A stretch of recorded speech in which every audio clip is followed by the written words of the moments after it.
రోజు బయట స్నాక్సే కొనిపెడుతున్నారా? ఖచ్చితంగా ఆరోగ్యం పాడవుతుంది కదండీ! అదే ఓ 10 నిమిషాలు మంది కాదనుకుంటే ఇంట్లోనే హైజీనిక్‌గా బయట దొరికే వాటికంటే ఎంతో టేస్టీగా రెడీ చేసేసుకోవచ్చు.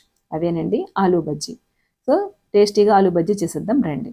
హలో మగవలు! హాయ్ మహారాజాస్! ఎలా ఉన్నారందరూ? Welcome back to Magava vlogs.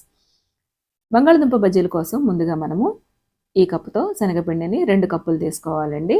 అదేవిధంగా 1 కప్పు బియ్యపిండిని కూడా తీసుకోవాలి.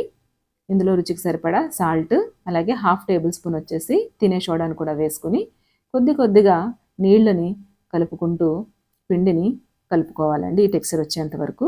అలాగే కొంచెం బజ్జీ కలర్గా రావాలి, కొంచెం స్పైసీగా ఉండాలనుకుంటే చిటికెడు పసుపు, అలాగే హాఫ్ టేబుల్ స్పూన్ వచ్చేసి కారాన్ని కూడా ఇందులో యాడ్ చేసుకోండి. యాడ్ చేసుకున్న తర్వాత మరి ఒకసారి కలిపేసుకుని పక్కన పెట్టేసుకోవాలండి. పిండి అనేది ఈ టెక్స్చర్ రావాలండి, లేదంటే కనుక మనకి ఆయిల్ అనేది పాడవుతుంది. బంగాళదుంపని తీసుకొని నీట్గా వాష్ చేసేసుకొని పైన పీల్ ఆఫ్ చేసేసుకోవాలండి.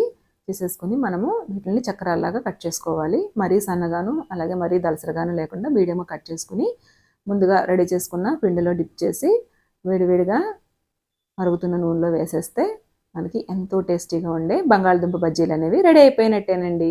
దాన్ని మనం టమాటా సాస్తో కానీ లేదంటే కనుక బయట దొరికే విధంగా స్టఫ్ కానీ పెట్టుకుని తింటే మాత్రం చాలా టేస్టీగా ఉండే బంగాళదుంప బజ్జీలు మనకి 10 నిమిషాల్లో మనము ఈజీగా ఇంట్లోనే రెడీ చేసేసుకోవచ్చండి. చూస్తున్నారు కదా, చాలా క్రిస్పీగా వస్తాయండి. మనం 2 కప్పులు శనగపిండికి 1 కప్పు బియ్యపిండి వేసుకుంటే మనకి చాలా క్రిస్పీగా వస్తాయి, చాలా టేస్టీగా కూడా వస్తూ ఉంటాయి.